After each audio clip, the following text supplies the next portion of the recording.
Protector. Credit to the author. 1671-80. Ang mga pangalan po na nandito ay galing sa mga name generator. Kaya kung meron man pagkakatulad sa mga pangalan ng totoong tao o lugar, ito ay tunay na hindi sinasadya. Ang ulo ay kung saan ang mga ugat ay puro. Kung nasira ang mga meridian, paanong hindi masisira ang mga ugat? Kaya naman nabigla si Sebastian nang makita niya ang nakatulala na tingin ng asul na buhok. Naging tanga ba talaga ang lalaking ito? Ulo. Hindi. Siya ay nasugatan sa dibdib ni Terence noon. Sa tingin ko ay gumamit si Terence ng Rising Dragon Fist at tinamaan ang ibabang bahagi ng kanyang mukha. Nabasag ba niya ang kanyang ulo sa paggalaw na iyon? Natigilan si Pancho at nagtanong. Hindi iyon dapat mangyari. Napatingin si Sebastian sa sugat sa pisngi ng lalaking may asul na buhok. Hindi naman ito seryoso. Ito ay isang kumpletong panlabas na pinsala.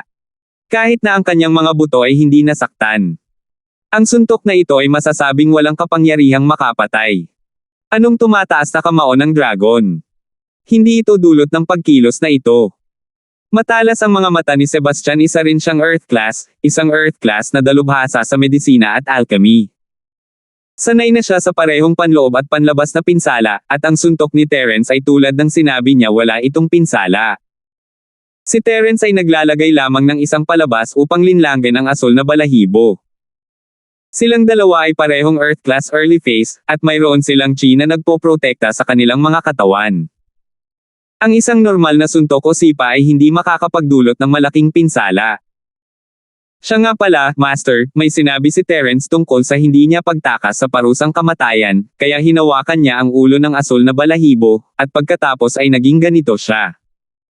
Biglang naalala ng lalaking may dilaw na buhok ang sitwasyon at sinabing, maaaring gumamit siya ng ilang espesyal na pamamaraan ng martial art noong hinawakan niya ito. Hipyuen. Maaari nitong sirain ang mga meridian at nerbiyos sa ulo. Natulala ka, Sebastian. Wala pa siyang narinig na sino man na maaaring gumamit ng martial technique sa pamamagitan lamang ng paghawak. Higit pa rito, ang mga meridian at nerbiyos ng ulo ay nawasak ng walang anumang panlabas na pinsala. Hindi ba ito masyadong mahiwaga? Paano ito posible? Walang mga palatandaan ng panlabas na pinsala sa ulo ng asul na buhok. Ito kaya ang maalamat na hamampes sa baka sa kabila ng bundok. Ikaw, Maxine, ay isa ring karanasan at may kaalamang tao. Bigla niyang naisip ang isang maalamat na martial technique. Pagtama ng baka sa kabila ng bundok. Bahagyang nagbago ang ekspresyon ng mukha mo, Sebastian. Ito ay isa sa mga kasanayan mula sa masamang sinaunang sekta, ang pang-araw-araw at pang-araw-araw na sekta. Sinasabing ito ay isang kasanayan mula sa maalamat na sining ng chrysanthemum, ngunit wala pang natutunan ito noon pa man. Maaaring ang Terence na ito ay mula sa pang-araw-araw at pang-araw-araw na sekta. Kung ganoon talaga ang nangyari, malaki ang alitan sa pagitan nila. Siyempre, kahit na ang pang-araw-araw at araw-araw na sekta ay isang sinaunang sekta, hindi sila mas malakas kaysa sa Sky Elixir. Ang Sky Elixir ay mabilis na umuunlad nitong mga nakaraang taon, at maging ang pang-araw-araw at araw-araw na sekta ay kailangang magpakita ng paggalang sa kanila. Ngunit ang punto ay ang pagkakakilanlan ni Terence.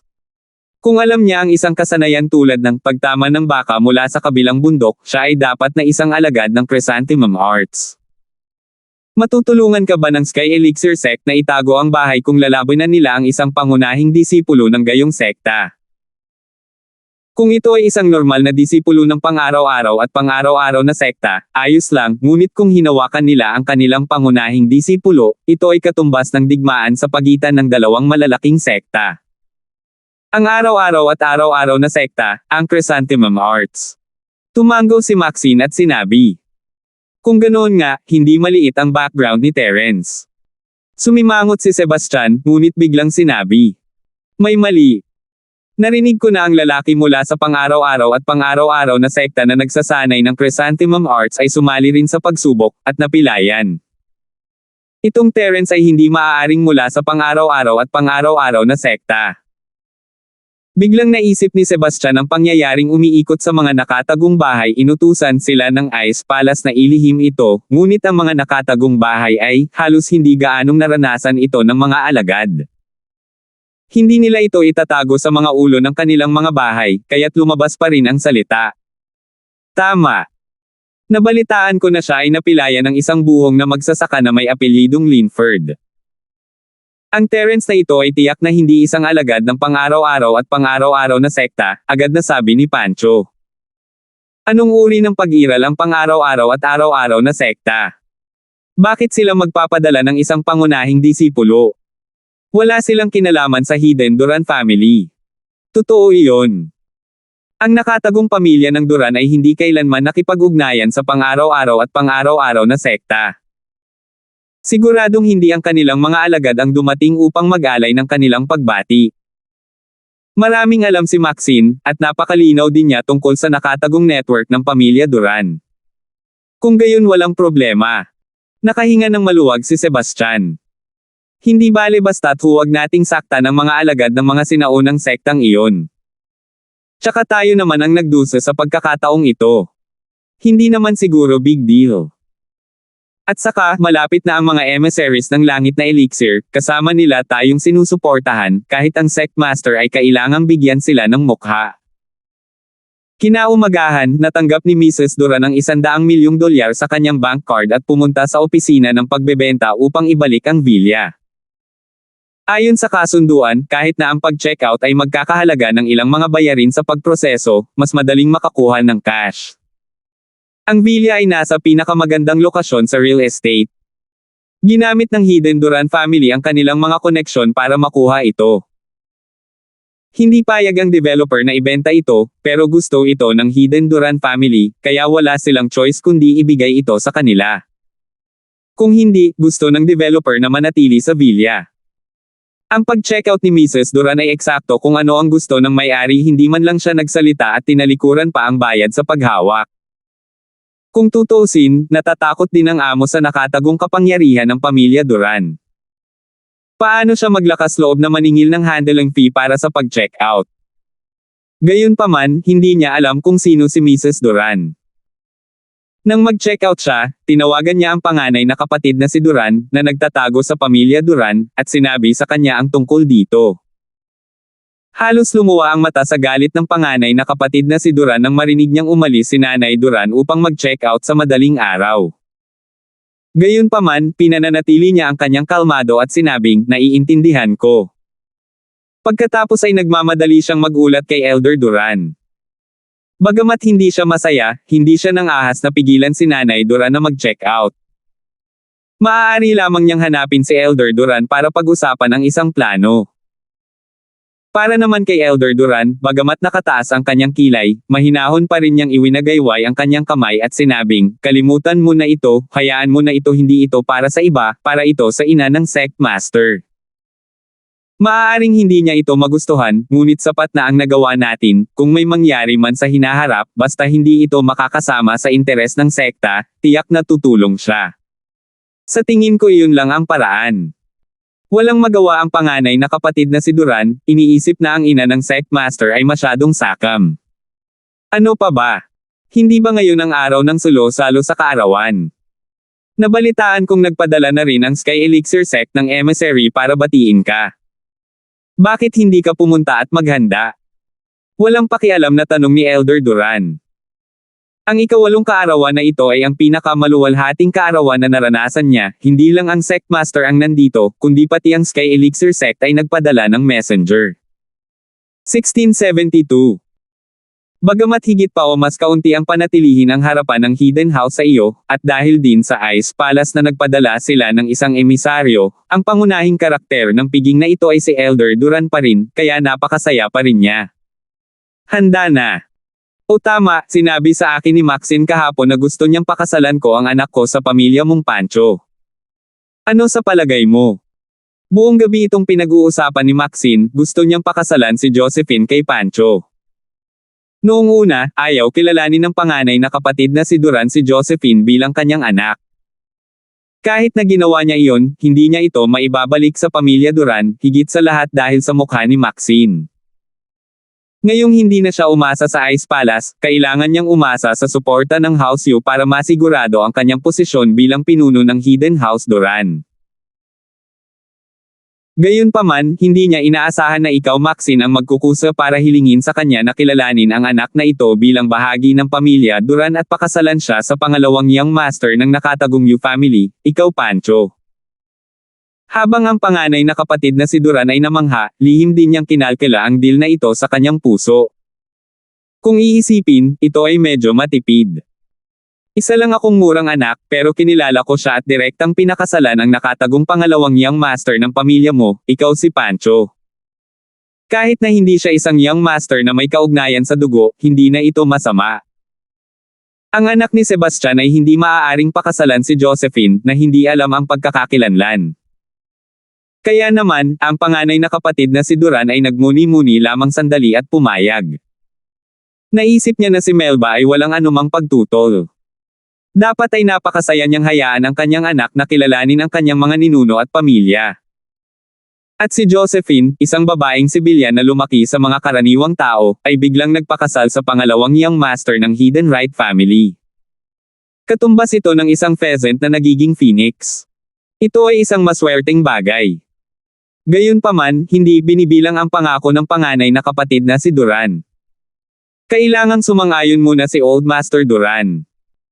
Bagamat ang panganay na kapatid na si Duran ang pinuno ng pamilya, ang ganitong uri ng malaking bagay ng pagkilala sa mga ninuno at pagbabalik sa angkan ay nangangailangan pa rin ng desisyon ng matandang master na si Duran. Hindi siya nang ahas na padalos-dalos na gumawa ng sarili niyang mga desisyon. Oh, anak mo. Anak ni Melba ba ang tinutukoy mo? Bahagyang natigilan si Elder Duran, hindi ba palagi kang sumasalungat sa pagkilala sa kanya pabalik? Natatakot ako na baka may ibang iniisip ang panig ni Maxine. Bakit siya nagkusa na banggitin ito sa pagkakataong ito? Nabalitaan ko na kilala mo na si Pancho si Josephine noon sa Starfield, at ipinahayag pa niya ang kanyang pagmamahal sa kanya. Gusto niyang pakasalan ko si Josephine sa kanya sa birthday party na ito, para hindi siya magmahal sa kanyang pamangkin. Sa tingin ko ito ay mabuti para sa aming pamilya, ngunit gusto ko pa ring humingi ng opinyon mo, Ama. Sabi ng panganay na kapatid na si Duran. Tulad ng sinabi mo, ito ay isang magandang bagay. Sa ganitong paraan, maituturing na nakahanap kami ng magandang tahanan para kay Melba. Nabalitaan ko na ang nakatagong antas ng alchemy ng pangalawang young master ng iyong pamilya ay hindi masama. May kakayahan siya. Kung pakakasalan siya ng batang iyon, hindi siya mahihirapan. Tumango si Elder Duran bilang pagsang-ayon. Ang mga taong ito, nagpasya sila sa kasal ni Josephine nang hindi man lang iniisip kung papayag ba siya o hindi, at hindi nila hiningi ang kanyang opinyon. Mula sa kanilang pananaw, si Josephine ay parang ibon na naging phoenix. Hindi sila maaaring maging mas masaya. Mula sa pamantayan ni Mrs. Duran, masasabi nilang karaniwan ang kalagayan ng pamumuhay ng kanilang pamilya. Napakagandang bagay na makapag-asawa ka sa Hidden House. Dinala ni Terence sina Trixie at Josephine sa banquet hall bago magsimula ang handaan. Walang magandang impresyon si Terence sa Hidden House Duran, kaya bigla na lang siyang nakahanap ng upuan at umupo. Ang matandang si Duran, si Althea, at ang iba pa ay wala pa rito. Hindi niya akalain na darating ang mga importanteng bisitang ito hanggang sa ilang minuto bago magsimula ang handaan. Talagang bongga ang matandang ito na si Duran. Anong ginagawa niya? Patay gutom na ako. Bakit hindi niya inihain ang mga pinggan? Kumunat ang noo ni Trixie. Hindi niya alam kung paano lumahok sa ganitong uri ng pagdiriwang, at nagsimulang maghanap ng masarap na pagkain sa sandaling dumating siya. Ang mga salita ni Trixie ay agad na nakaakit ng galit na mga titig ng ilang anak na lalaki, ngunit ang mga nakakaalam ng pagkakakilanlan ni Trixie ay mabilis na pinigilan sila at binalaan, iyan ang kapatid na babae ng sekta ng Sect Master kung ayaw mong mamatay, pagkatapos ay umalis ka. At kaya, tumigil ang lahat ang kapatid na babae ng Sect Master, hindi ba iyon ang magiging Sect Master? Sino ang maglalakas loob na i-provoke siya sa ganoong pagkakakilanlan? Tamang-tama, ang piging ng kaarawan ay nakatakdang magsimula sa alas 9 ng umaga. Sa 8:50 AM, ang matandang master na si Duran ay naglakad patungo sa pangunahing upuan, na napapaligiran ng panganay na kapatid na si Duran, pangalawang kapatid na si Duran, at ng iba pa. Matapos maupo ang matandang master na si Duran, lumakad ang panganay na kapatid na si Duran sa entablado sa harap ng banquet hall. Hindi niya kinuha ang mikropono tulad ng mga ordinaryong tao, ngunit sa halip ay sinabi sa isang tiwala na tono, "Maligayang pagdating, mga bisita, lahat ng miyembro ng pamilya Duran sa ika-8 kaarawan ng aking ama." Ang panganay na kapatid na si Duran ay isang practitioner, at ang kanyang boses ay malakas kahit walang mikropono. Nang matapos siyang magsalita ay biglang pumalakpak ang mga manunood. Siyempre, ang pumapalakpak na mga tao ay ang lahat ng mga disipulong Duran na sumuso sa kanya. Gayunpaman, hindi ito pinansin nina Terence, Trixie, at Josephine. Ngayon ang ika-8 kaarawan ng aking ama, at isang karangalan sa amin na dumalo ang ilang marangal na panauhin, na nagbibigay liwanag sa hamak na tirahan ni Duran. Susunod, anyayahan natin ang Sect Master ng Ice Palace, ang emisaryo mula sa Sky Elixir Sect. Pagkatapos sabihin niyon, gumawa ng kilos ng paanyaya ang panganay na kapatid na si Duran. Isang sunod-sunod na palakpakan ang umalangaw-ngaw mula sa mga manunood. Sa pagkakataong ito, ang mga bisita ay pawang miyembro at malapit na kamag-anak ng Hidden House Duran, walang katulad ng pamilya ni Josephine. Ang mga taong ito ay umaasa lahat sa tangs upang mabuhay, kaya ang Ice Palace Master at ang mga emisaryo ng Sky Elixir Sect ay pumunta rito gaano sila karangal. Nadama ng mga bisita na ito ay isang malaking bagay. Normally, big deal na para sa mga pinuno ng mga tagong bahay na pumunta sa kanilang kaarawan, lalo na ang mga sinaunang. Ang hitsura ng Hidden House Duran ay isang kakaiba at natatanging karangalan. Naunang dumating si Althea, pero hindi siya umakyat sa stage para magsalita. Sa halip, umupo siya sa tabi ni Kuya Duran, habang nakaupo sa tabi niya sina Queen, Ming, Mrs. Duran, at Josiah. Ang emissary mula sa Sky Elixir Sect ay isang binata sa edad na 30s. Siya ay may matangos na ilong, matangos na mga mata, at isang babaeng mukha. Gayunpaman, siya ay napakamayabang, na para bang siya ay nasa parehong antas ni Althea. Pagkapasok niya, naupo siya sa hapag ng mga pinunong alagad. Hindi siya ang young master ng Sky Elixir Sect, ngunit siya pa rin ang direktang disipulo ng master ng Sky Elixir Sect. Maaari siyang ituring na junior brother ng young master, at natural, may karapatan siyang maging mayabang. Isa na siyang golden class second level refiner, na napakabihirang para sa isang kaedad niya. Hindi siya umiinom ng kahit anong youth retaining pill, at siya ay nasa 30s pa lang. This time, pumunta siya dito para sa dalawang layunin. Ang isa ay para suportahan ang mukha ng nakatagong pamilya mo, at ang isa ay magpadala ng mensahe kay Althea sa ngalan ng young master, na nagtatanong sa kanya kung gusto pa ba niya ang Ice Heart Jade Bone Peel. Sect Master, hiniling sa akin ng young Sect Master na magtanong sa iyo ng isang bagay. Ano sa tingin mo ang bagay na iyon? Diretsyong tanong ng sugo ng Sky Elixir Sect pagkaupo. 1673. Bagamat isa lamang siyang Earth-class practitioner, dahil sa pagkakakilanlan niya bilang isang alchemist, tila wala siyang pakialam sa Althea. Dagdag pa, ang Sky Elixir Sect ay sanay sa pagiging mayabang, so paano kung mayroon silang Sky-class masters?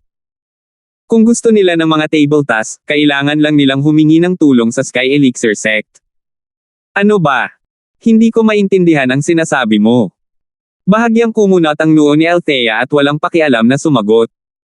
Haha, mukhang masyado kang makakalimutin, Sect Master. Ano sa tingin mo ang alok ng young Sect Master na gawin kang asawa?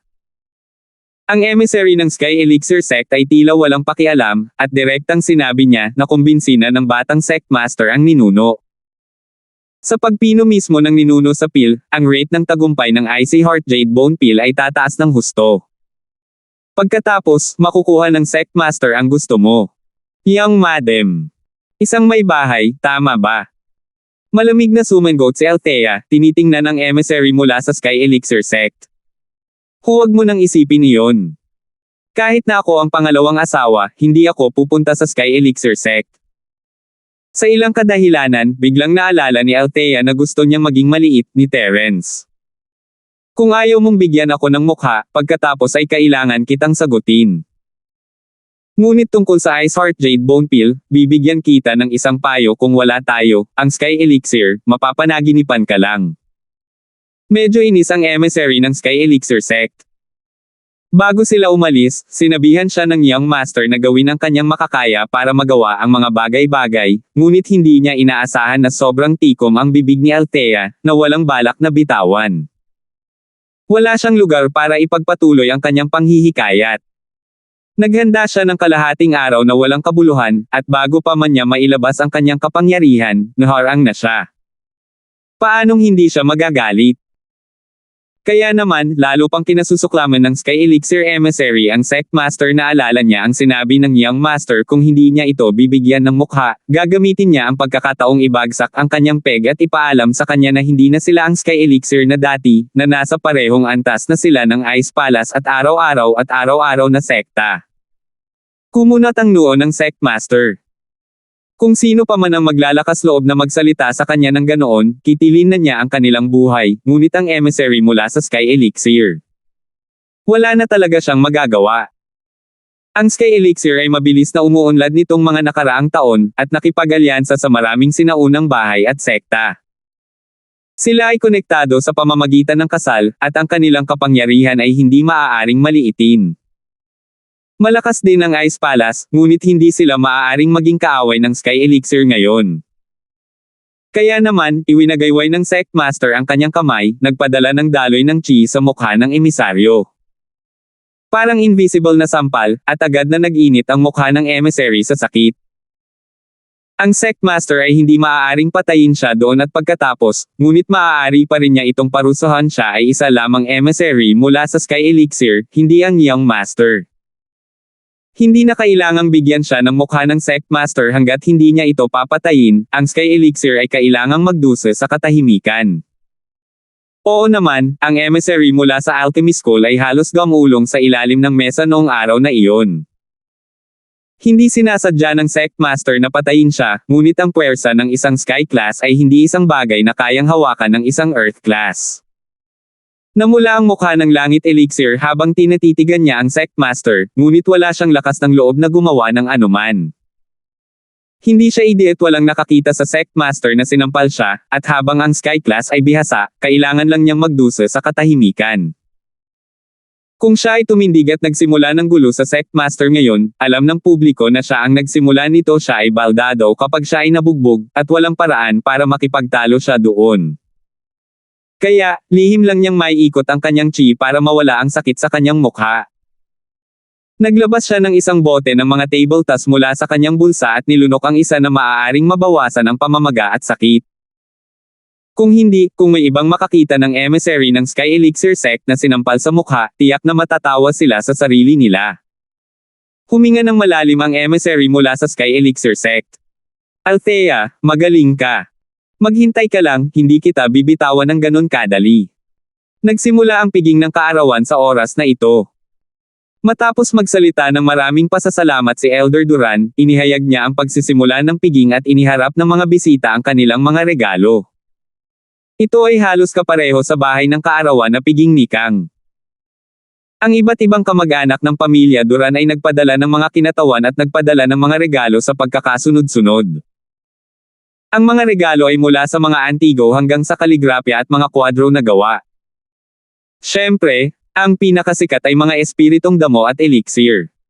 Sa isang kisap mata, ang hidden house mo na ang maghandog ng mga regalo. Ang kinatawan ng iyong pamilya ay ikaw si Pancho.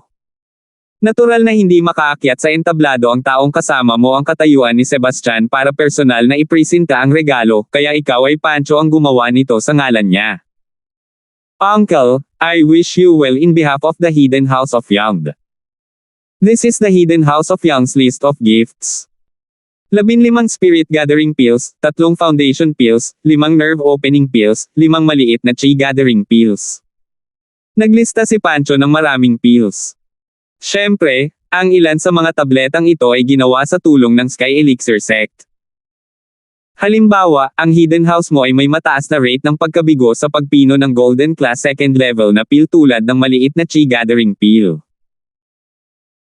Ang maliit na Chi Gathering Pill ay ang lower tier na bersyon ng Chi Gathering Pill, ngunit ayon kay Liju, ang orihinal ay isa ng pinasimple na bersyon nito ay talagang isang maliit na Chi Gathering Pill lamang, ngunit ang maliit na Chi Gathering Pill na pinag-uusapan niya ngayon ay mas mababa pa, ito ay makakapagpataas lamang ng Chi, wala itong epekto ng paglagpas sa Chi lamang ng mga bottleneck, kaya ang maliit na bagay na ito ay nadagdagan lamang ang Chi. Ngunit kahit na, sa antas ng mga nakatagong bahay, ito ay isang mahalagang pag-iral. Mabuti, mabuti, mabuti. Ang galing. Matapos marinig ng panganay na kapatid na si Duran ang mga pangalan ng mga tabletang ito, agad siyang natuwa. Magaling kong pamangkin, maaari kang tumayo dito at maghintay sandali. Habang maganda ang mood natin ngayon, may isa pa akong malaking anunsyo na gagawin. Oo, kuya. Tila may napagtanto si Pancho, at may bakas ng kagalakan ang sumilay sa kanyang mga mata habang nakatingin siya sa mesa ni Josephine sa hindi kalayuan. Halata na ang mga salita ng kanyang tiyahin ay nagkaroon ng bisa kahapon, at ang panig ng kanyang tiyuhin ay nagpasya na pakasalan si Josephine sa kanya. Ngayon ay ikawalong kaarawan ng aking ama, at mayroon din akong magandang balita.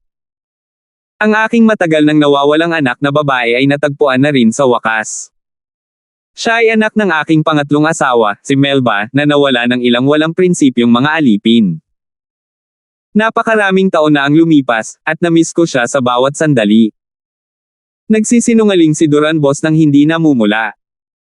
Gustong-gusto ni Terence na hajisan siya ng bote ng alak, ngunit nagpatuloy si Duran boss, Melba, Josephine, pwede kayong lumapit.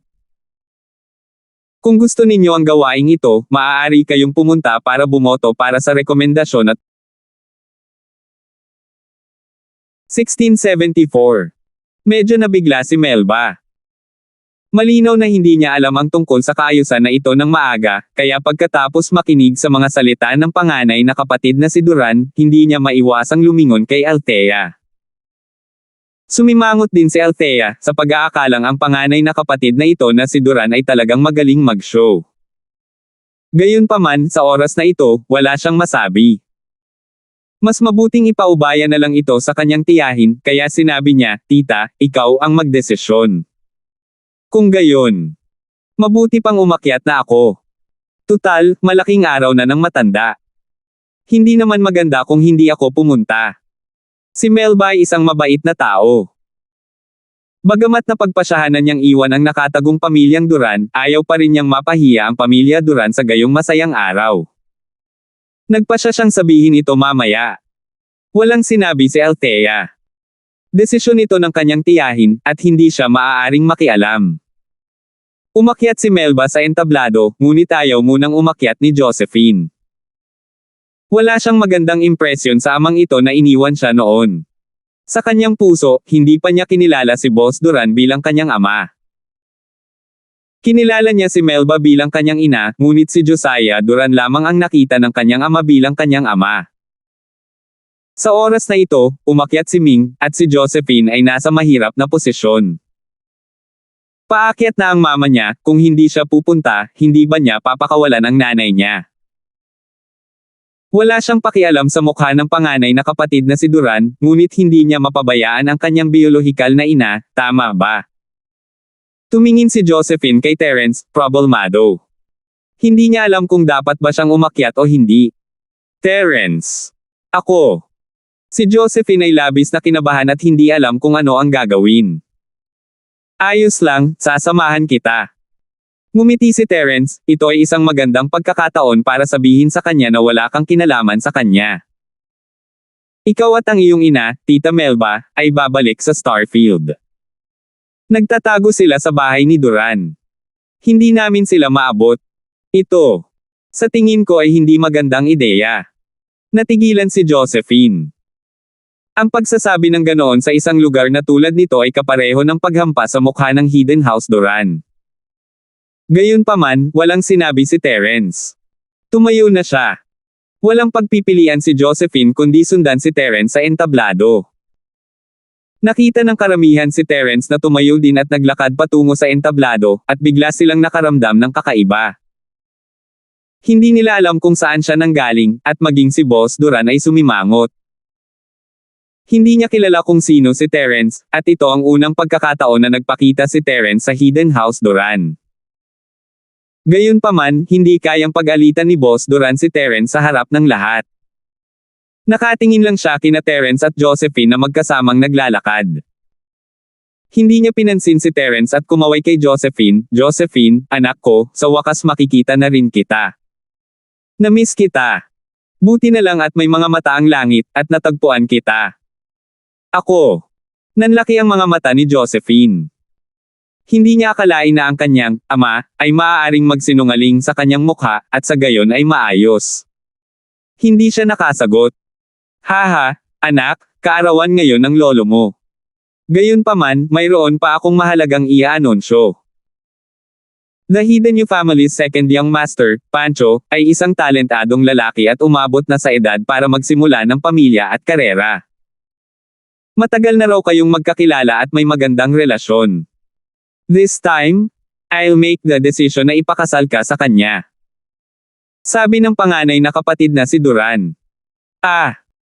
Natigilan si Josephine sapat na ang mga kasinungalingan ng kanyang ama para madamay siya sa kawalan, at ngayon ay pinag-uusapan niya ang tungkol sa kasal. "Maraming salamat, Tito." Gayunpaman, bago pa makapagsalita si Josephine, nanguna si Pancho at humakbang, nakatayo sa harap ng panganay na kapatid na si Duran at kinuyam ang kanyang mga kamay para pasalamatan siya. "Hehe, mas close pa tayo ngayon. Anong dapat pasalamatan?" Tumawa si Boss Duran at sinabi. Medyo nalilito din si Melba sa sandaling ito. Ano ba ang nangyayari? Hindi sinabi sa kanya ng panganay na si Duran noon. Normal lang na makilala ang mga kamag-anak, ngunit wala siyang alam tungkol sa pagpapakasal ni Josephine sa iyo Pancho ng nakatagong pamilya mo. May kapansanan ba kayong dalawa? Sino kayo kay Josephine? Betrothal. Sa tingin ko ito ay higit na katulad ng ipinagkatipan mo ang iyong sarili sa kanya bilang isang kaibigang bakla. Isang malamig na boses ang tumunog ng si Pancho at si Boss Duran ay nasa sabik. Hinawakan ni Terence ang kamay ni Josephine at tumingin kay Boss Duran na para bang nakatingin siya sa isang baliw. Bata, sino ka? Sinasadya mo ba dito para manggulo? Medyo nagulat si Boss Duran. Akala niya ay nakakasira ng tingin si Terence, ngunit hindi niya ito sineseryoso. Hindi niya inaasahan na magsasabi ng ganoon si Terence sa harap ng lahat, na naglalagay sa kanya sa mahirap na posisyon. Sa pagkakataong ito, labis na nawala ang mukha ni Kuya Duran. Nagkagulo rin ang mga bisita sa ibaba ng stage. Hindi nila alam kung ano ang nangyayari. Ano ang nangyayari? Nandito ako para sabihin sa iyo na walang kinalaman si Josephine sa Hidden House Duran. Huwag masyadong mataas ang tingin mo sa sarili mo, hindi ka karapat-dapat na maging ama niya. At saka, sasama si Tita Ming, mahinang sabi ni Terence, wala na tayong gagawin sa pamilya Duran. Ikaw. Namula ang mukha ng panganay na kapatid ni Duran dahil sa sinabi ni Terence. Hindi pa siya napahiya ng ganito. Tuwang-tuwa siyang kilalanin ang kanyang pamilya, ngunit tila walang intensyon si Terence na kilalanin siya. Mula sa pananaw ni Duran eldest bro, kung kikilalanan ng nakatagong pamilyang Duran ang kanilang pamilya, ito ay isang napakaluwalhating bagay. Kahit na ang kapatid ni Josephine ay Althea, ipinanganak siya sa isang mahirap na pamilya. Sa pagtingin pa lang sa mukha ni Mrs. Duran, malalaman na niya kung gaano kaitiko at walang kabuluhan ang kanyang pamilya. Ngunit ang hindi inaasahan ng boss ni Duran ay ang panghihimasok ni Terence, hindi niya gustong kilalanin siya ni Josephine. Tito, itong batang ito ang nanakit ng tao kahapon, ang pangalan niya ay Terence. Hindi lang niya ako sinaktan ng walang dahilan, kundi ginawa niyang gulay ang hidden house na Panginoon mo, asol na buhok. Hindi inaasahan ni Pancho na tatanggihan ni Terence ang mungkahi ni Duran boss, ngunit hindi siya nag-alala. Kung si Terence ay magsasalita ng maayos at hilingin kay Josephine na makiusap kay Boss Duran na huwag siyang pakasalan, hindi mapipilit ni Boss Duran si Terence na gumawa ng anuman para sa Althea. Ngunit ang direktang pagtanggi ni Terence sa mungkahi ng boss ni Duran ay parang isang sampal sa mukha.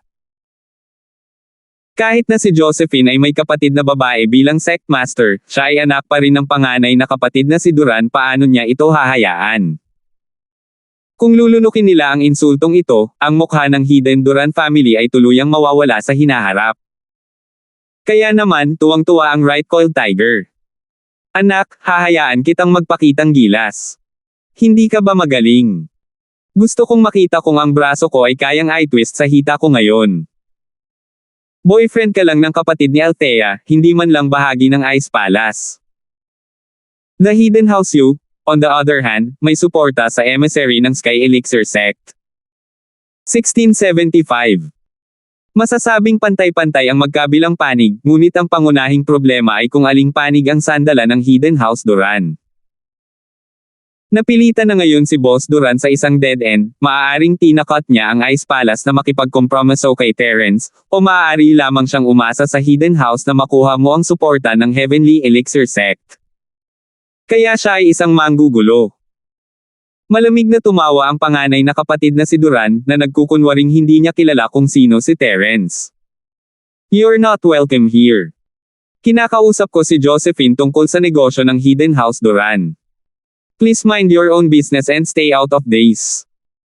Nakita ng panganay na kapatid na si Duran si Pancho na tumalon, at alam niyang hindi maganda ang mga bagay. Tila nakita niya ang mga iniisip ni Pancho, ngunit ayaw niyang masaktan ang Sectmaster na pinaghirapan niyang makuha sa kanyang panig. Mapapasigaw lang siya kay Terence na parang big deal. Isang tagalabas. Sa tingin ko ikaw ang tagalabas dito. Hindi ka kailanman kinilala ni Josephine bilang kanyang ama, mahinang sabi ni Terence, nandito lang kami para sabihin sa iyo na aalisin namin si Tita Ming dito, iyon lang. Ano ang relasyon mo kay Josephine? Sinabi mo ang lahat ng ito. Biglang nakita ng panganay na kapatid na si Duran si Terence na nakahawak sa kamay ni Josephine at agad na naintindihan. Kaya tiyak na may nangyayari sa pagitan ng batang ito at ni Josephine. Hindi nakakagulat na nagmamadali siyang tumayo para sa kanya. Ngunit, kung tama ang pagkakaalala ni Boss Duran, si Terence ay dapat na boyfriend ni Trixie, na nangangahulugang siya ang asawa ng junior sister ni Althea. Sino si Trixie? Ang susunod na master ng Ice Palace, ang kanyang lalaki, ay niloloko siya. Dahil dito, nakaisip ng paraan ang panganay na kapatid na si Duran para ilihis ang sakuna. Kung tutusin, hindi niya akalain na papayag ang magiging sect master sa panloloko ng kanyang lalaki sa kanya, at sa kapatid ni Althea kung gayon. Anak, mukhang malapit ka kay Josephine. Hindi ba ikaw ang nobyo ng bayaning si Trixie? Pinapayuhan kita na huwag masyadong makialam at magdulot ng alitan sa pamilya. Nag-aapoy ang mga mata ni Pancho nang makita niyang hawak ni Terence ang kamay ni Josephine. Sinadya niyang sabihin iyon para marinig ni Trixie at Althea. Nais niyang magmaneho sa pagitan ni Terence, Althea, at Trixie, na naghihiwalay kay Terence. Kung tutusin, girlfriend ko si Josephine. Tumingin sa kanya si Terence at mahinang nagsabi, may problema ba? Habang nagsasalita si Terence, hindi huminto ang kanyang katawan kahit isang segundo patuloy siyang gumawa ng mga energy bomb. Kailangang malaman ng isa na ang Duran Elder ay isang Sky Class Master kahit na siya ay nasa maagang yugto, si Terence ay kailangan pa ring magduso kung siya ay lalaban. Kailangang magkaroon ng paraan si Terence para protektahan ang kanyang sarili. Kung hindi na sila makakatagal pa, maaari na lang nilang ibato ng bomba si Kuya Duran. Mapapatay man siya nito o hindi, isa itong uri ng pananakot. Ga! Natulala si Boss Duran, at gayon din ang pag-ikot ng Tiger. Hindi nila inaasahan na ganoon ang isasagot ni Terence. Si Boss Duran ay nagsisikap ng husto na alisin si Terence dito, na alisin siya sa mga panloob na gawain ng bahay na si Duran, ngunit sinabi lang ni Terence na si Josephine ay kanyang kasintahan, kaya natural, maaari siyang makialam sa negosyo ni Josephine. Pagkatapos ng maikling sandali ng pagkabigla, hindi siya masyadong nagalit. Tumingin siya kay Trixie na may mapanuksong ekspresyon, pagkatapos ay lumingon kay Terence, hindi kaya. Mali ba ang narinig ko? Di ba ikaw ang boyfriend ng Sect Master? Hindi kaya na ilipat mo na ang pagmamahal mo sa iba, o niloloko mo ako? Medyo tanong ito, ngunit ang awayan nila ni Terence ay hindi mapagkakasundo. Gusto niyang gawing big deal ito, kaya sinadya niyang itulak sina Trixie at Althea para makita kung ano ang magiging reaksyon nila. Pareho, hindi ba? Tumingin sa kanya si Terence na parang tulala, sa katalinuhan mo, hindi mo na kailangan pang mag-isip. Baka kasama mo ang asul na buhok na iyon. Maaari ka ring maging tanga. Ikaw. Napatalon si Pancho sa gulat. Hindi niya namamalayan na umatras ng 2 hakbang, sinusubukang lumayo kay Terence, ngunit hindi niya inaasahan na mahuhulog siya sa platform habang nakatayo siya sa gilid ng platform. Bagamat isa siyang cultivator, napakasakit pa rin na mahulog ng ganito nang walang paghahanda. Napangiwi siya sa sakit at bumangon lang pagkaraan ng mahabang panahon. Ang mga kilos ni Pancho ay naging sanhi ng pagtawa ng mga bisita si Boss Duran na kasimangot at sinumpa ang kanyang pamangkin dahil sa pagiging tulala. Nagkaroon sila ng kalamangan, ngunit ngayon ang mga mata ng lahat ay nasa kanya ang Sect Master at si Trixie ay nasa ilalim ng mas kaunting pressure. Pareho. Sa tingin mo ba maniniwala kami sa mga salita mo? Isipin mo kung ano ang katayuan ng bayani ni Trixie. Paano ang magiging master ng Ice Palace ay makakasama ng parehong lalaki sa ibang babae? Ang iyong biro ay hindi nakakatuwa. Ibinalik ng panganay na kapatid na si Duran ang paksa. Okay lang kung hindi ka maniniwala sa akin. May mali ba sa iyo, lumang bagay? Ako ang maliit na asawa, si Josephine Sis ang malaking asawa, ano ang mahirap intindihin? Sa tingin mo ba maiintindihan mo ito dahil lang sa napakaraming asawa? Hindi na napigilan ni Trixie at tumayo. Ga! Natulala si Boss Duran habang nakatingin kay Trixie, na biglang tumayo. Sa ganang kanya, tiyak na tatayo si Trixie at may sasabihin, ngunit malamang na hilahin niya pabalik si Terence sa galit upang hindi niya ipagpatuloy ang paiya, ang sarili, hindi suportahan siya. Hindi akalain ng panganay na kapatid na si Duran na ang susunod na master ng Ice Palace ay magiging may bahay ni Terence. Anong klaseng loika ito? Sect Master, parang kulang kayo sa rules. Tayong mga sinaunang sekta at noble houses ay gumagalang sa mga kaugalian, ang karamihan sa mga magulang ay utos at matchmakers na mga kasunduan. Kung sino man ang mapapangasawa ng mga magulang ni Josephine sa kanya ay nasa kanila na, ano ang mali sa pakikialam ng iyong mga tao? Ang nagsalita ay ang emissary ng Sky Elixir Sect. Matagal na niyang pinipigilan ang kanyang galit, at ngayong nagkaroon na siya ng pagkakataon, tumayo siya at nagsalita sa neutral na tono. Tama ka, ano ang kinalaman sa iyo ng mga bagay ng sekta natin? Sino ka sa palagay mo? Tumayo si Trixie at pinandilatan siya ng mata, ano ang kinalaman ng iyong Sky Elixir Sect? Sisubog na sana ang messenger ng Sky Elixir Sect nang marinig niya ang mga salita ni Trixie. Kanina pa siya sinampal ng Althea, pero hindi siya naglakas loob na magsalita, pero hindi siya natatakot kay Trixie. Si Trixie ang susunod na master ng Ice Palace, ngunit hindi pa rin siya. At saka, hindi rin mababa ang status ng emissary ng Sky Elixir Sect. Siya ang nakababatang kapatid ng batang Sect Master, at direktang disipulo ng Sect Master. Sa teorya, siya ay magiging isang matanda sa hinaharap ng Sky Elixir Sect, kaya ang kanyang katayuan at posisyon ay katulad ng kay Trixie. 1676. Ang pinakamahalaga, si Trixie ay isa lamang Golden Class Master, habang ang Sky Elixir Sect's Messenger ay isang Earth Class Mid-Phase Master. Bagamat nag-major siya sa alchemy, hindi man lang matalo ng isang Earth Class Master ang isang Golden Class Early Phase Master, maaaring mamatay din siya. At kaya, ang emisaryo ng Sky Elixir Sect ay nagalit. Gumalaw siya at inabot ang kamay para sunggaban si Trixie, gustong turuan siya ng leksyon. Trixie, mag-ingat ka. Inihanda ni Terence ang energy ball para kay Elder Duran, ngunit hindi niya inaasahan na ang tanga ng Sky Elixir Sect ang gagawa ng unang hakbang. Walang ibang pagpipilian si Terence, kaya kinuha niya ang bola ng enerhiya at sinubukang ipasabog ito sa sugo ng Sky Elixir Sect. Gayunpaman, ayaw ni Terence na ihayag ang kanyang trump card ng masyadong maaga. Sa ngayon, tanging ang Sky Class Girl lang ang nakakaalam ng teorya sa likod ng energy bomb, kaya magagamit ito ni Terence laban kay Elder Duran. Gayunpaman, ang trump card ay tinawag na trump card dahil hindi ito alam ng iba. Kung alam ito ng iba, anong klaseng trompeta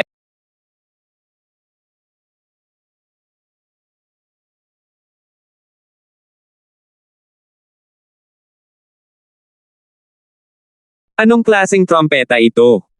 Nagngangalit na apoy ng puot. Gumagamit ang messenger ng Sky Elixir sect ng teknik na nauugnay sa alchemy fire. Ito rin ang pamamaraan na ginagawa ng karamihan sa mga alchemist sa Sky Elixir sect. Ginamit nila ang alchemy fire bilang isang nakakasakit na sandata at pamamaraan, kaya hindi nila kailangang sayangin ang kanilang enerhiya sa ibang mga diskarte. Ang nagngangalit na apoy ng galit ay isang pangunahing pamamaraan ng refiner, gamit ang chi para i-activate ang refinement fire sa katawan para saktan ang kalaban, ngunit ang lakas ng teknik na ito ay nauugnay sa level ng refiner at ang likas na katangian ng refinement fire. Ang nagngangalit na apoy ng galit ay ang pinakapangunahing pamamaraan ng pagpipino ng apoy ng elemento ng apoy. Hindi ito gaanong napinsala, ngunit isa pa rin itong pamamaraan ng Earth class, at ito ay isang piraso ng cake para saktan nito ang isang Golden class early phase tulad ng Trixie.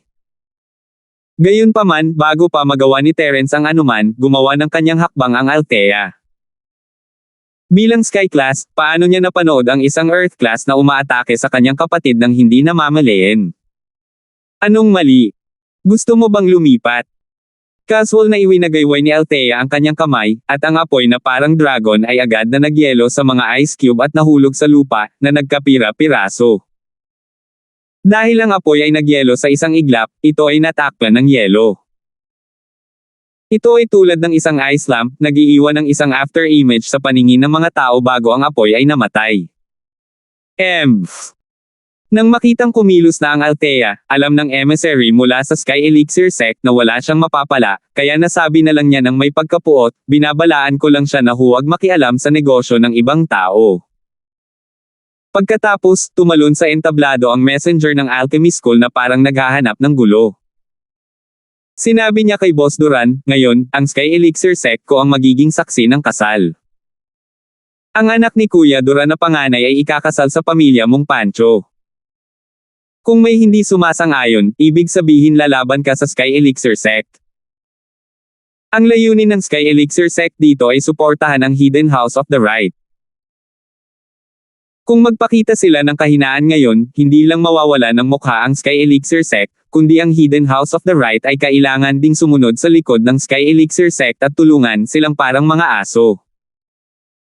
Maaari ba akong magtanong, ilan ang anak na babae ng panganay na kapatid na si Duran? Pinutol ni Terence. Siyempre, isa lang si Josephine, nakababalik lang natin. Sabi ng mensahero ng Sky Elixir sect habang nakatingin kay Terence ng pagalit. Paulit-ulit siyang sinasamantala ng Althea, kaya gusto niyang balikan si Terence.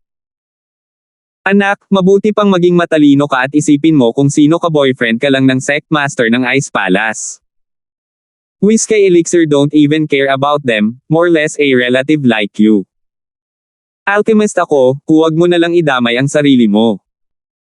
Ang Sky Elixir Messenger ay parang sinusubukan niyang kumilos ng cool, ngunit ito ang katotohanan. Sa kanilang posisyon, hindi nila kailangang matakot sa Ice Palace, at iyon ang dahilan kung bakit ang Young Master ay naglakas loob na gawing candy ang kanyang asawa. Ito ay tiyak na dahil sa walang katulad na iginagalang na katayuan ng isang alchemist kung kaya't ang Sky Elixir sect ay nagkaroon ng kabisera upang maging napakayabang. Oh, tapos ka na? Tanong ni Terence. Tapos na ako, pero anak. Hindi man lang natapos ng mensahero ng Sky Elixir sect ang kanyang pangungusap bago siya pinutol ni Terence. Dahil tapos ka na, pagkatapos ay pumunta sa impyerno. Naghagi si Terence ng energy bomb sa messenger ng Sky Elixir sect, ngunit ang energy bomb na ito ay napapalibutan ng isang layer ng water refinement fire. Kamukha ito ng nagngangalit na apoy na ginamit ngayon ng Sky Elixir sect messenger, isang kakaibang teknik ng Elixir Masters, maliban na binago ni Terence ang elemento ng apoy sa mas bihirang elemento ng tubig. Ang apoy ay isang takip lamang, ang tunay na kapangyarihan ay nagmula sa enerhiyang bomba na pinaputok ni Terence. Gayunpaman, ang tagal ng oras na makakalap ni Terence ay limitado, at hindi siya maaaring magdulot ng labis na pinsala sa messenger ng Sky Elixir sect. Ngunit walang intensyon si Terence na patayin kaagad ang messenger ng Sky Elixir sect, hindi siya tanga. Kahit na ang mga batang babae sa Sky Class ay hindi nang ahas na patayin siya sa lugar, at sa kanyang background, ang pagpatay sa kanya ay pagpapakamatay. Pero kahit hindi niya ito kayang patayin, kailangan niya itong turuan ng leksyon. Ang nagngangalit na apoy ng galit ni Terence ay isa ring paraan upang mabuo ang kanyang background. Mayroong maraming mga bersyon ng kwento ni Terence sa mundo ngayon na nagsasabi na siya ay isang alagad ng ilang malaking bahay o sekta. Gayunpaman, mas alam ni Terence kung iyon ang kaso o hindi. Si Terence ay nagmula sa isang grassroots background, saan siya magkakaroon ng anumang malakas na background. Kaya't kung mas marami siyang panlilinlang, mas natatakot sa kanya ang mga sinaunang sekta at nakatagong bahay na ito, at nagbigay ito sa kanya ng ilang oras upang makahinga. Kapag sa wakas ay makakapag-react na sila, handa na siya. Boom! Ang mensahero ng Sky Elixir Sect ay pinalipad sa pamamagitan ng pag-atake ni Terence. Bumagsak siya sa lupa at tumalsik ang isang bibig ng dugo. Ang kanyang mga damit ay nasunog lahat ng apoy ng alchemy ni Terence, at ang kanyang hubad na itaas na katawan ay magulo. Siyempre, ito lang ang kanyang hitsura. Sa katunayan, hindi siya nagdusa ng masyadong malubhang pinsala. Ito ang perpektong timing ni Terence. Ang Sky Elixir Sect, ang Hidden House Young, at ang Hidden House Duran ay lahat ng mga kaaway ngayon hindi sila kumibo kay Terence dahil nasa kanya ang Ice Palace na sumusuporta sa kanya. Masasabi ni Terence na hindi sapat ang lakas ng Sky Elixir Sect para sakupin ang Ice Palace, kaya hanggat hindi niya papatayin ang Messenger, hindi sila pupunta para maghanap ng gulo. At ngayon, dahil nabuo na ang sama ng loob, natural na kailangang turuan ni Terence ng leksyon ng sagong ito ng Sky Elixir Sect. Alchemist, sinong mukhang hindi? Kumaibot ang mga labi ni Terence, nauna mong sinaktan ang aking maliit na asawa, at ngayon ay tinuturo mo ang aking malaking asawa. Sino sa palagay mo? Emissary lang siya ng Sky Elixir Sect, sa tingin mo siya ang young master ng Sky Elixir Sect. 1677. Ang mga bisita at ang Hidden House Duran at Hidden House Use people na naghihinala sa martial arts ni Terence ay biglang naintindihan matapos marinig ang mga salita ni Terence. So, alchemist din si Terence. Hindi nakakagulat na isa rin itong martial technique ng alchemist. Gayunpaman, ang paglipat ni Terence ay nagdulot ng kaguluhan sa silid. May lakas ng loob si Terence na tamaan ang mensahero ng Sky Elixir Sect. Ito ay isang sampal sa mukha. Sa sandaling ito, kahit na ang Althea ay medyo humanga kay Terence, ang taong ito ay talagang isang bayani. Sa pag-iisip, noong binuhat niya si Trixie palayo, hindi ba't sumabog din sa galit si Terence at gusto siyang labanan? Ang huling pag-atake ng Ice Palace ay malamang na tumawid sa ilalim ng linya ni Terence. Hinarangan niya ito, ngunit naalala niya ito at malapit na siyang maghiganti. Gayunpaman, ang paraan ng paghihiganti ni Terence ay isang bagay na kahit Althea ay nagulat. Naunawaan ni Althea ang mga trump card ni Terence, at alam din niya ang background ng pagkakakilanlan ni Terence bilang isang alchemist, kaya ang kanyang paglipat ay hindi lihim sa mga mata ni Althea. Gayunpaman, sa mata ng ibang tao, ito ay naging isang tunay na martial art ng alchemist. Sa ganoong paraan, kung ito man ay ang Hidden House Duran, House Young, o ang Sky Elixir Sect, lahat sila ay magsisimulang manghula tungkol sa background ni Terence, isang Earth-class refiner, ang lalaki na magiging Sect Master ng Ice Palace, at maging ang Sect Master ay handang maging mistress, ang kanyang pagkakakilanlan. Umiling si Althea sa kanyang puso ang Terence na ito ay talagang marunong gumawa ng eksena, anong klaseng status meron siya. Kung may status siya, hindi siya nanatili sa labas ng Ice Palace ng kalahating buwan nang hindi kumakain o umiinom. Wayayayaya. Gumapang ang emissary mula sa Sky Elixir Sect mula sa lupa, na nagngangalit sa galit. Bilang isang alchemist, mataas at makapangyarihan ang kanyang katayuan. Not to mention the outside world, even within the Sky Elixir Sect, walang nang ahas na pretuhin siya ng ganito. Kailan pa siya nakatanggap ng ganoong pagtrato? Nakatingin din si Boss Duran kay Terence. Ang salo-salo sa kaarawan ay dapat na maging isang magandang lugar, ngunit hindi siya nang ahas na gumawa ng kahit ano ngayon. Naglakas loob pa si Terence na bugbugin ang mensahero ng Sky Elixir Sect, kaya ano siya? At saka, kung kikilos ang panganay na si Duran, gagawin din kaya ng sect master. Gagawa ba si Queen? Hindi lang si Queen ang nag-iisang Sky Class Mid-Phase Master, kahit na si Althea lang mag-isa, siya, ang matandang si Duran, at ang messenger ng Sky Elixir Sect ay hindi siya kayang kunin. Melba, tingnan mo ang iyong anak. Maaari mong sabihin sa kanya na gusto pa rin niyang kilalanin ka at ako bilang kanyang mga magulang at kilalanin ang pamilyang Duran. Kailangan niyang makinig sa akin at sumang-ayon sa kasal ng iyong pamilya, at pagkatapos ay makakalimutan na natin ang nakaraang kalungkutan. Ang panganay na kapatid na si Duran ay may gustong sabihin pa kay Terence, ngunit nagpa siya na hindi ito matapos ang ilang pag-iisip. Sinong nakakaalam kung biglang aatake ulit ang lalaking ito? At ang naghinala kay Duran boss ay tila napakalakas ng background ni Terence. Kahit na ang Althea ay hindi nang ahas na sumalungat sa messenger ng Sky Elixir Sect, ngunit si Terence ay may lakas ng loob na saktan siya. Sino ang ginamit niya? Maging ang boss ni Duran ay hindi naniniwala na ginagamit ni Terence ang kapangyarihan ng Ice Palace, ngunit ang Terence na ito ay hindi tanga alam niya kung ano ang nangyayari, at kung siya ay maglakas loob na gumawa ng eksenang tulad nito, kung gayon mayroon siyang isang bagay upang i-back up ito. Gayunpaman, bago pa makapagsalita si Melba ng anuman, ang emissary mula sa Sky Elixir Sect ay unang nagsalita, pinatandang kapatid na si Duran, mas mabuting sabihin mo sa akin ang tapat ngayon. Kung siya, wala na ako. Kung ako, wala siya. Itaboy mo siya, o aalis ako. Ang messenger ng Sky Elixir Sect ay dumanas ng malaking kawalan ngayon, ngunit imposible para sa kanya na makabalik kay Terence gamit ang sarili niyang lakas. Magagamit lang niya ang pagkakakilanlan ni Boss Duran bilang master para itaboy si Terence, at least makakabawi siya ng mukha. Terence, wala akong pakialam kung saan ka nanggaling, ngunit ito ay negosyo ng bahay Duran. Mangyaring umalis. Sabi ng panganay na kapatid na si Duran kay Terence na madilim ang mukha. Anong problema, Kuya Duran? Hindi mo tinatanggap ang mga bisita ng ating Ice Palace? Malamig na tanong ni Althea. Ang mga bagay ay wala na sa inaasahan ng Ice Palace, at ang relasyon sa pagitan ng Ice Palace at ng pamilya Duran ay tapos na. Hindi alam ni Althea kung ano ang mali sa panganay na kapatid na si Duran. Siya ang gumawa ng inisyatiba upang makabuo ng isang bagay sa pagbibigay ng kasal. Isa lang ba siyang baliw? Ito. Ang panganay na kapatid na si Duran ay hindi nang ahas na sumalungat sa langit na sumalungat sa kagustuhan ng mensahero ni Elixir at gusto niyang umalis si Terence, ngunit wala siyang balak na paalisan ang Ice Palace kasama niya.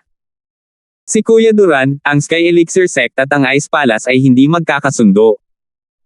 Dapat kang gumawa ng sarili mong desisyon kung aalis sila o aalis ako. Malungkot na sabi ng emissary mula sa Sky Elixir Sect.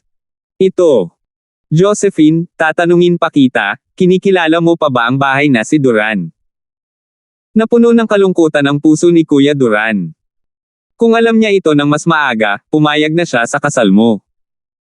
Ngayong umabot na sa ganito, isa na lang ang kaya niyang isuko.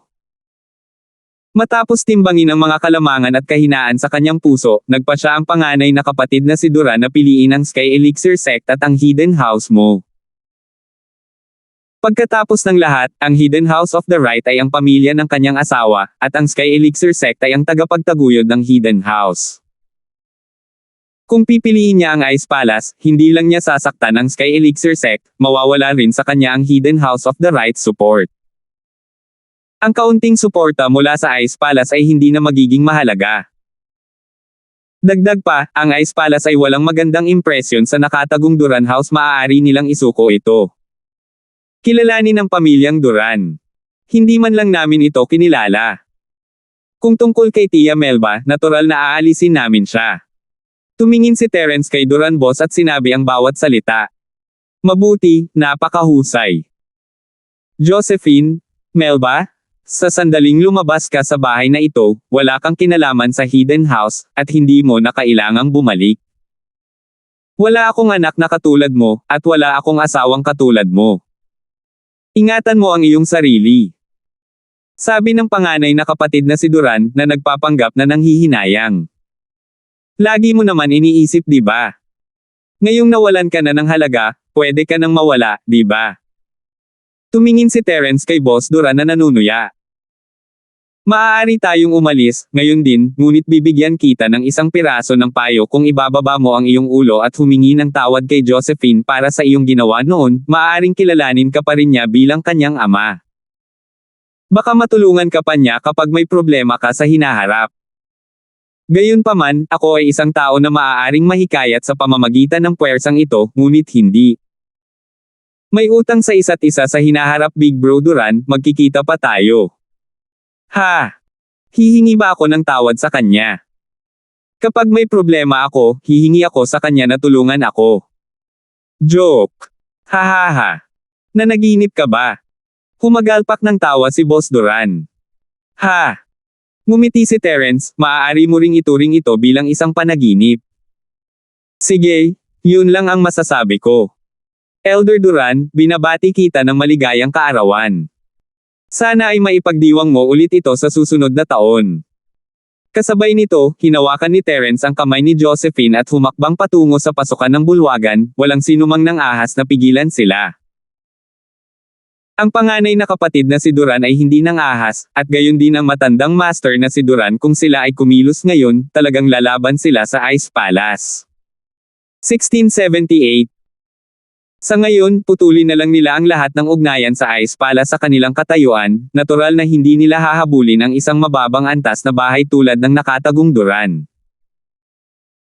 Para naman sa mas mataas na antas, ang labanan sa pagitan ng Ice Palace at Sky Elixir Sect, wala itong kinalaman sa Hidden House.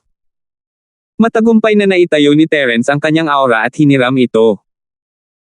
Kung hindi dahil sa kanyang ilusyon at hindi mahuhulaan na martial skills, kung hindi dahil sa Sky Class Girl na nakaupo dito, hindi sana makakaalis si Terence sa Duran House ngayon.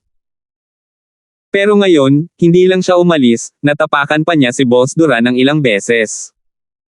Gayunpaman, hindi masaya si Terence. Siya ay nagkaroon ng matinding pagnanais para sa lakas. Kung isa siyang Sky Class Master ngayon, pinatay na sana niya ang messenger ng Sky Elixir Sect nang walang pag-aalinlangan, hindi lang tinuruan siya ng leksyon. Naglakad din sila Althea, Tita Queen, Mr. at Mrs. Duran patungo sa entrance ng banquet hall kasama si Melba. Ito ay dapat na maging isang masayang araw para sa Hidden House Duran, ngunit sinira ni Terence ang mood ng lahat. Napabuntong hininga si Elder Duran, ito ay talagang isang kaso ng isang ahas na nilamon ng isang elepante kapag ang puso nito ay hindi kontento. Kung alam niya ito ng mas maaga, hindi sana siya nagmamadaling makalapit sa Ice Palace, at ang lahat ng ito ay hindi mangyayari, at hindi niya ito masasaktan ng walang dahilan. Umalis na si Terence at ang iba pa, ngunit pagkatapos ng gulo, hindi na natuloy ang handaan. Marami sa mga hakbang na dapat gawin ay nalaktawan, at ang buong piging ay nagsimula at natapos sa pagmamadali. Hindi ito mukhang isang piging sa kaarawan, ngunit mas parang isang libing. Walang nangahas na magsalita, lahat kumakain ng may maitim na mukha. Ang mensahero ng Sky Elixir Sect, sa kabilang banda, ay umalis pagkatapos Terence at ang iba pa ay umalis dahil sa kahihiyang nawala sa kanila. Maaaring pinili ni House Duran ang Sky Elixir Sect sa huli at itinaboy si Terence at ang iba pa, ngunit ang messenger ng Sky Elixir Sect ay hindi nakaramdam ng anumang tagumpay. Sa pagtatapos ng piging sa kaarawan, ang matandang master na si Duran ay bumulong ng ilang salita sa panganay na kapatid na si Duran, na muling umakyat sa entablado at sinabi sa mga panauhin, sana ay itago ng lahat ang mga kaganapan ngayon sa kanilang sarili. Huwag sabihin kahit kanino ang tungkol dito. Maaapektuhan nito ang reputasyon ng Sky Elixir Sect, at sigurado akong alam ng lahat ang kahihinatnan. Ang mga taong ito ay pawang mga kamag-anak at angkan ng bahay na si Duran.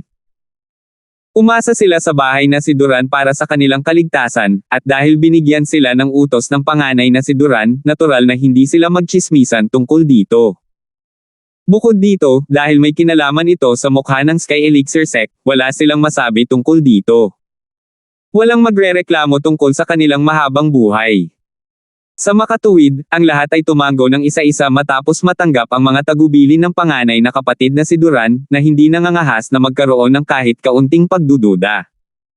Ang Hidden House na hindi ka nagtagal pagkatapos ng piging. Umalis sila kasama ang sugo ng Sky Elixir Sect. Syempre wala namang tutol si Sebastian sa Hidden Duran family. Nagmamadali silang umalis dahil kailangan nilang samahan ang emissary mula sa Sky Elixir sect. Hindi naman nila pwedeng hayaang umalis mag-isa ang emissary, di ba? Kung sa bagay, medyo nasiyahan ka Sebastian sa piniling ginawa ng Hidden Duran family ngayon. Sa ganitong paraan, ang nakatagong pamilya ng Duran ay nakatali sa mga interes ng nakatagong pamilya mo at ng makalangit na Elixir sect. Wala silang pagpipilian at hindi na sila makakabalik.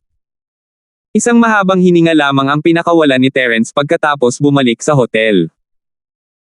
Medyo nakipagsapalaran siya ngayon. Sa pagtingin sa kalahating ngiti sa mukha ni Althea, si Terence ay nakaramdam ng hindi komportable sa kabuuan. Sky Class Girl, ano ang tinitingnan mo sa akin? Hindi ko akalain na idilat mo ang mga mata ko ngayon. Naglakas loob ka pang bugbugin ang Sky Elixir sect. Hindi ka ba natatakot sa kanilang paghihiganti? Hindi na maintindihan ng Althea si Terence ang taong ito ay handang ibaba ang kanyang pride at katayuan para kay Trixie para humingi ng kanyang simpatiya. Pero minsan, mas gugustuhin pa nilang mamatay kaysa magpasakop, mas gugustuhin pa nilang lumaban sa Sky Elixir sect kaysa makipagkompromiso. Ngunit, kahit na ano, ginagawa ito ni Terence para kay Trixie, para sa taong mahal niya. Dahil dito, tumingin si Althea Gao kay Terence, at sa oras na ito, hindi niya akalain na si Terence ay hindi sapat para kay Trixie. At least, karapat-dapat siya sa pagmamahal ni Trixie. Naghihiganti lang sila sayo. Maliit lang akong figure. Hindi na nila ako mahahanap pansamantala. Mahinang sinabi ni Terence, bukod dito, sa tingin mo ba sasabihin sa atin ng messenger ng Sky Elixir sect kung ano ang nangyari ngayon? Masyado na siyang nawalan ng mukha, at hindi niya ito sariling problema, ito ang mukha ng Sky Elixir sect. Kung sasabihin niya sa kanila ang nangyari ngayon, mapipilitin ang Sky Elixir sect sa isang passive position, at wala silang kumpiyansa na ibagsak ang Ice Palace. Pero kung hindi ba't pareho rin iyon sa pag-amin ng pagkatalo? Kaya hanggat hindi tanga ang emissary na iyon mula sa Sky Elixir sect, tatahimik siya. Kung tungkol sa Hidden House Duran at sa Hidden House ikaw, walang maglalakas loob na magsalita tungkol sa kanila, kaya ligtas pa rin ako. Parang pinag-isipan mo na. Hindi ka pa bigla-bigla na tao na walang pakialam sa mga kahihinatnan. Tumango si Althea. Tama si Terence. Naisip din ito ni Althea. Gayunpaman, nalantad ang iyong pagkakakilanlan bilang isang alchemist. Ang na-expose ko ay Golden Class Level 1 or 2 lang, hindi masyadong mataas at hindi rin masyadong mababa. Bahay hindi mo man lang ako iisipin na mataas, lalo na ang Sky Elixir sect. Pero higit sa lahat, maghahinala sila kung may ekspertong gumagabay sa akin mula sa likod. Pero habang nangyayari iyon, mas magiging misteryoso ang aking pagkakakilanlan, at mas nanalo sila. Linesh nila. Buti naman at alam mo. Medyo nasiyahan si Althea sa sagot ni Terence. Ngayong gabi, babalik ako kasama si Trixie. Good luck. Sana sa susunod na makita kita, magkaroon ka ng lakas na titingalain ko. Huwag kang mag-alala, Trixie wifey. Nakangiting sabi ni Terence. Huminga ng malalim si Althea at gustong sabihin kay Terence na mawala, ngunit pinigilan niya ito. Ayaw niyang sirain ang ambisyon ni Terence, kaya nagpasya siyang bigyan siya ng pag-asa. Para sa Mystic Class First Level at lampas sa Sky Class, hindi naisip ni Althea na maaabot ni Terence ang level na iyon. Kaya, hindi mahalaga kung hindi niya ito tanggihan. Dinala ni Terence si Josephine, ang mga magulang ni Josephine, at si Ming sa bayan, at naghiwalay sila ng landas kasama sina Althea, Trixie, at Queen. Tumingin si Trixie kina Terence at Josephine, medyo nag-aatubili na umalis. Ang ilang araw ng maikling pamamalagi ay nagparamdam kay Trixie na siya ay bumalik sa paaralan. Parang noon, nakikipaglaro kay Terence at Josephine araw-araw ng walang pag-aalala, ngunit iba ang realidad at imahinasyon. Madya'y gising siya mula sa kanyang panaginip isang araw, at kailangan itong tanggapin ni Trixie. Terence honey, kailangan mo ring magsikap. Alam ni Trixie na kung siya ay pumasok sa Sky Class at si Terence ay hindi, ito ay isang trahedya para sa kanilang dalawa. Noong kailangan niya talagang pumunta sa Sky Class Island, ayaw niyang mag-isa. Hehe, Yingluo, mabuti. Tumango si Terence, huwag kang mag-alala. Hindi lang ako ang magsisikap. Dadalhin ko sina Josephine, Shale, at Yasi sa dati naming tahanan sa West Star Village para tingnan kung may practitioner's arts para sa kanila. 1679. Tulad ng para sa sining ng practitioner, tinanong na ni Terence ang Althea noon, ngunit ang mga sining ng practitioner ng Ice Palace ay angkop para sa mga uri ng yelo, at hindi lahat ay maaaring matuto nito. Tulad ng para sa iba pang mga uri, ang Ice Palace ay walang anumang iba pang mga uri ng practitioner's arts. Isang sinaunang sekta tulad ng Ice Palace ay naiiba sa iba pang mga sinaunang sekta. Tumanggap lang sila ng mga disipulo batay sa uri ng kanilang katawan, kaya hindi na nila kailangan ng ibang practitioner's arts. Siyempre, kung ito ay isang normal na sining ng practitioner, maaari siyang makakuha ng ilan, ngunit walang anumang espesyal tungkol dito, kaya malamang na hindi interesado si Terence dito. Kailangan niyang maghanap ng angkop na paraan ng paglilinang ng isip sa tuwing nilinang niya ito. Hindi siya maaaring magtanim ng isang random para makabawi sa numero. Sige, hihintayin kita sa Ice Palace. Niyakap ni Trixie si Terence at nagtiptoed para halikan siya sa pisngi. Mabilis niyang binitawan siya at sinabi kay Josephine, na nahihiya, huwag kang magselos, Josephine sis, kung hindi kita hahalikan ngayon, sino ang nakakaalam kung gaano katagal bago kita mahalikan? Baka mas intimate pa kayo noon. Matapang si Trixie, ngunit nahihiya pa rin siya nang nasa tabi niya si Josephine. Siyempre hindi ko gagawin, alagaan mo ang iyong sarili, huwag mong pagurin ang iyong sarili sa pagsasanay, ngumiti si Josephine. Huwag kang mag-alala, Josephine sis. Tumango si Trixie. Nang bumalik si Terence at ang iba pa sa Starfield, si Irving ay naghihintay ng magandang balita mula sa Blood-clad Yellow Spring Sect sa Floating Cloud Bar. Hindi ko alam kung maaasahan o hindi ang Yellow Spring Sect na ito. Napakatagal na, at wala pa ring balita. Inalagaan ba niya si Terence? Si Irving ay naghihintay ng balita araw-araw, ngunit ito ay palaging nakakadismaya. Master Irving, ang Yellow Spring Sect na ito ay maaaring isang tyrannical sect, ngunit hindi sila mahina. Kung magpapadala sila ng 3 o 4 na Mystic Late Phase Peak Masters, dapat madali nilang mapangalagaan si Terence. Sabi ni Kuya Zo. Sa sandaling ito, hindi pa nagkakalat ang usapin ng Hidden House Duran dahil inutusan ng panganay na kapatid na si Duran ang lahat ng mga bisita na manahimik tungkol sa piging ng kaarawan, kaya normal lang na hindi nakatanggap ng balita ang ibang mga nakatagong bahay. Kalimutan mo na ito, huwag muna nating pag-usapan ito sa ngayon. Coldy, kumusta ang negosyo? Gumasto si Irving ng 10 milyon para patayin si Terence. Hindi ito kalakihan, ngunit para sa isang tulad niya na sabik na mag-ambag sa bahay ni Hale, ang pagkawala ng pera ay kapareho ng kumita ng mas kaunti. Ang bagong skyscraper ng Irving ay halos kumpleto na, at ang pagbabago ng Shantytown ay isinasagawa. Napagpasyahan kong itayo muli ang Irving skyscraper sa Shantytown sa pagkakataong ito.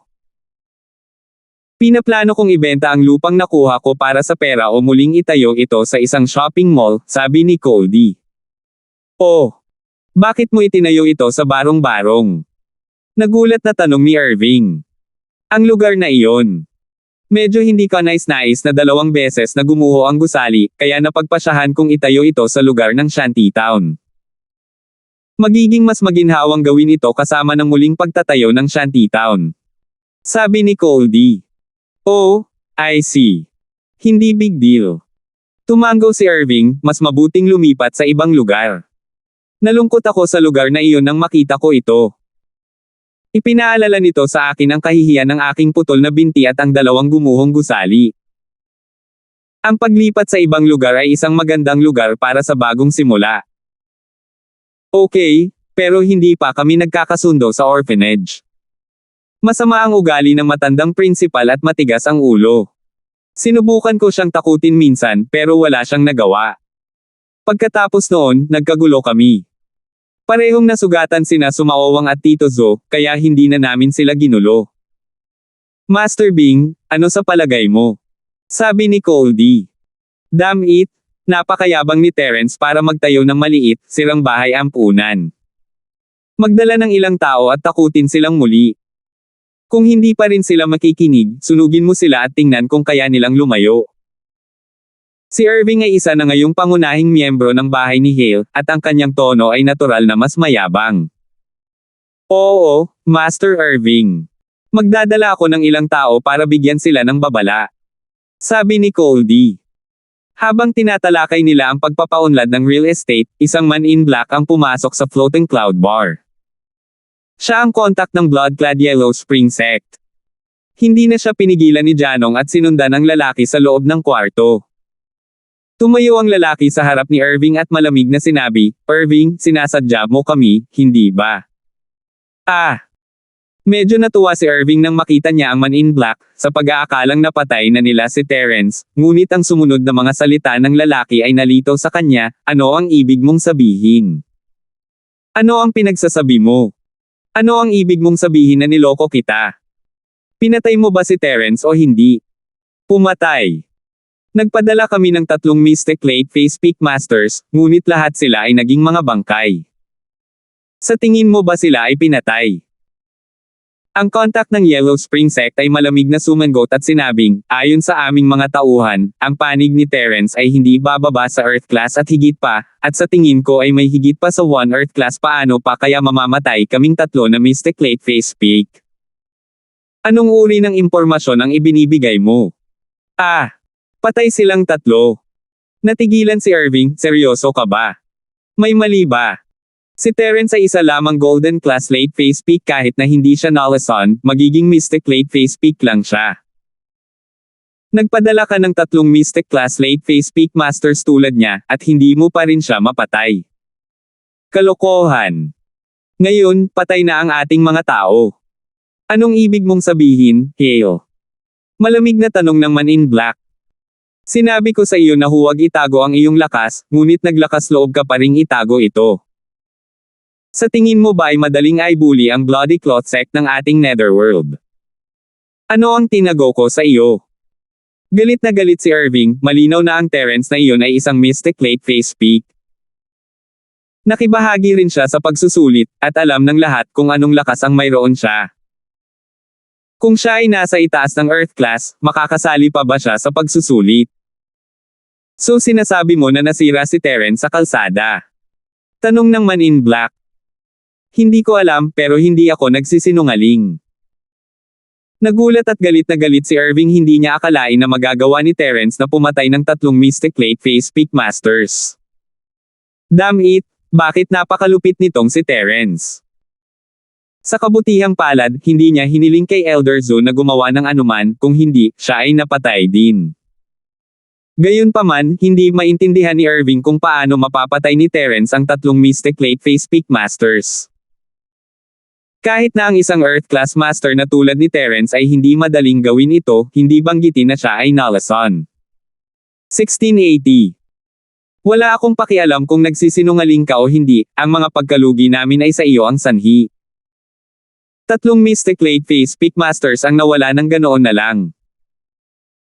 Mayroon kang kalahating taon para bayaran kami ng 300 milyon bilang bayad sa libing, o kung hindi. Hehe.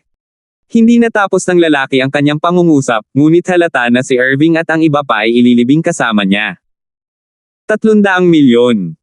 Huminga ng malamig si Irving. Magkano ang kinita niya kamakailan? Na magbigay ng 300 milyon ng biglaan, biro ba ito? Tama, kailangan mong tanggapin ang presyong ito sa gusto mo o hindi. Ipinapaalam ko lang sa iyo. Tandaan mo, dadating ako at maniningil ng utang sa loob ng kalahating taon. Huwag mo nang isipin na tumakas. Hindi ka makakatakas sa pagtugis ng ating dugong dilaw na sekta sa Tagsibol kahit tumakbo ka pa hanggang sa dulo ng mundo. Sabi ng man in black. Alam ng sekta na si Irving ay hindi makakapaglabas ng 300 milyon ng biglaan, kaya binigyan nila sila ng kalahating taon. Siyempre, ang sekta ay karaniwang sinaunang sekta, at hindi sila natatakot sa Hidden House Hale. Pugad sila ng mga assassin, at walang nakakaalam kung nasaan ang kanilang punong tanggapan. Sa makatuwid, ang mga ordinaryong tao ay hindi nang ahas na pukawin ang gayong sekta ng madali. Kung hindi, kung ikaw ay tinutugis ng mga eksperto sa buong araw, paano ka makakagawa ng iba pa? Dahil doon, umalis ang Man in Black, naiwan ang galit na si Irving na nagngangalit ang kanyang mga ngipin.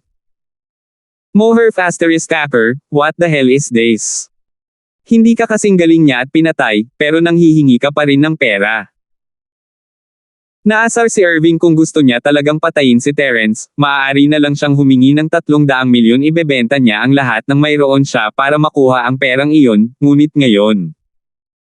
Hindi ba't sobra-sobra ang 300 milyon na ito? Isang bayad sa libing. Master Bing. Kailangan nating bayaran ang pera ng Blood-clad Yellow Spring Sect, at hindi natin ito maitatanggi. Kung hindi, magkakaroon tayo ng malaking problema sa hinaharap. Master Bing, sorry talaga dito. Hindi ko inaasahan na mabibigo ang Blood-clad Yellow Spring Sect. Maganda ang reputasyon nila sa industriya, pero this time. Malungkot na sabi ni Elder Zhu. Kalimutan mo na ito, Elder Zhu. Ang pera ay isang makamundong pag-aari lamang. Gayunpaman, hindi problema na makuha siya ng 300 milyon sa loob ng kalahating taon. Kaya lang. Sigh. Walang kabuluhan ang lahat. Sabi ni Irving sabay wave ng kamay. Walang halaga sa kanya ang 300 milyon, ngunit nagmamalasakit pa rin siya sa Earth class na ito. Ayos lang, Master Bing. Medyo nakaipon ako sa mga nakaraang taon, 300 milyon pa ang kaya ko. Babayaran ko ito, at natutuwa akong marinig iyon mula sa iyo. Naantig si Elder Zhu na inaaliw siya ni Master Irving sa halip na sisihin siya, kaya nagpasya siyang bayaran ng 300 milyon sa kanyang sarili. Si Elder Zhu ay isang Earth class kung tutuusin, at siya ay kumuha ng maraming pribadong trabaho sa paglipas ng mga taon, na kumikita ng kaunting dagdag na pera. Maaari pa rin siyang kumuha ng 300 milyon, at hindi siya gumastos ng malaki, hindi katulad ng hidden house na si Hale, na may mas maraming kita at mas maraming gastos, at halos walang natitira sa bawat taon. Mabuti. Kukunin ko itong 300 milyon bilang utang. Talagang ibibigay ko sa iyo ang pinakamataas na kredito kapag kinuha ko ang pamilya Hale. Hindi tinanggihan ni Irving ang alok. Kung tutuusin, kapos siya sa pera ngayon, at kailangan pa niyang mag-claim ng credit sa kanyang pamilya. Kung ibibigay niya ang lahat ng pera sa Blood-clad Yellow Spring Sect, siya ay minamaliit ng kanyang pamilya. Sa mga salita ni Master Bing, gagawin ko ang lahat para sa iyo. Sabi ni Kuya Zhu. Huwag mo nang ungkatin pa ito sa bahay, hayaan mo na lang, ituring mo na lang itong leksyon sumpa, kung sinabi lang natin sa kanila na Earth class si Terence at hiniling sa kanila na magpadala ng Sky class para patayin siya, hindi ito hihigit sa 300 milyon. Sayang talaga ang perang ito. Walang magawang sabi ni Irving. Talaga, pero sinong mag-aakalang tataas muli si Terence? Hindi ba't sinusubukan din niyang makatipid? Ang pagpatay sa isang ginintoang klase ay nagkakahalaga lamang ng 10 milyon, ngunit ang pagpatay sa isang Earth class ay malamang na nagkakahalaga ng higit sa 200 milyon. Minsan, totoo naman na dehado ka kung masyado kang matako. Mapait na ngumiti si Elder Zhu. Kalimutan mo na ito, Cody, pumunta at magsaliksik tungkol sa demolisyon. Subukan mong kumita ng mas maraming pera hanggat maaari at mabawi ang 300 milyong dolyar na nawala sa atin. Utos ni Irving. Oo. Pagkatapos ay susubukan kong makipag-ugnayan sa orphanage sa mga susunod na araw.